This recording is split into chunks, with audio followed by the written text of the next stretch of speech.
Hello guys, back from our vacation. We're going to talk about something a lot of people wait to hear about, and that is the Super Nintendo PlayStation, of course, SNES-CD-ROM prototype, whether this is real or not. And of course, they did take it to the expo over in China, and not only did they take it there, but they actually opened it up. People got to see the inside of it, people got to see the motherboard, people got to see it boot up. The thing is, it does boot up. It does play Super Nintendo games. People like Engadget has actually, I'll put an article to their article, has actually gotten to play the system for a little bit, and it does play Super Nintendo games. It does work. The only problem is that the CD-ROM, while it is intact, the the actual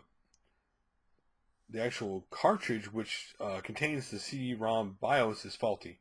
They don't know whether it's a hardware or software issue. So we don't know whether the CD-ROM could actually boot up PlayStation games. Was it meant to? Because again, the Super Nintendo side works. I know in the article, like Engadget had, and there's another article on the site, obviously doing the convention, which I'll link down below. Basically, they think it might be a loose wire. They'll find out. But here's the thing. It does work. They've opened it up. Everybody's seen the inside of it.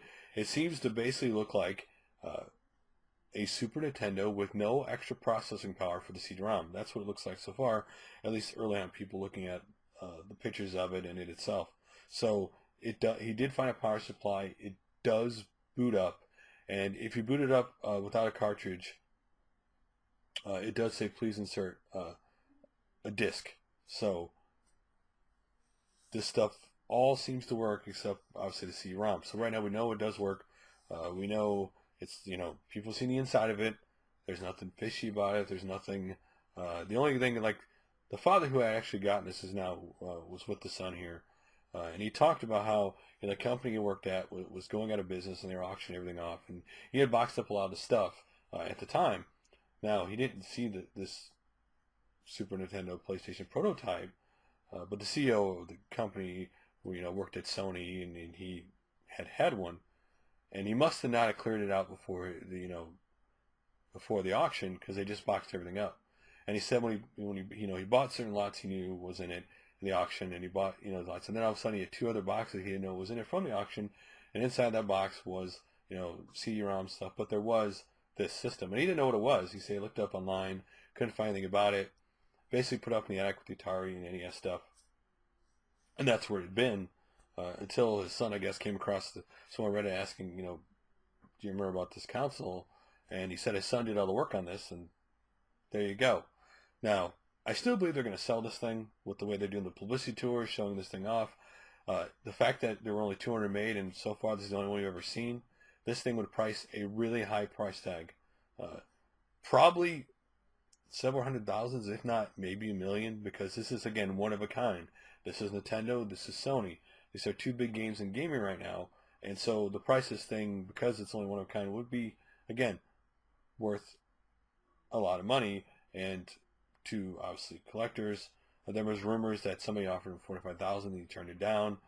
Who knows what really the truth is? I know head of Sony said they would like to look at it to verify that it's real. So we know that this has been shown. We know that it boots up. We know people played, like Engadget had played Super Nintendo games on it. The only thing left is the CD-ROM. If they get the CD-ROM to boot up, and actually, if this thing were like to actually play PlayStation games somehow, this thing would be, obviously, people would go insane. They go, wow, that is cool. This does really exist. That they did plan to do both.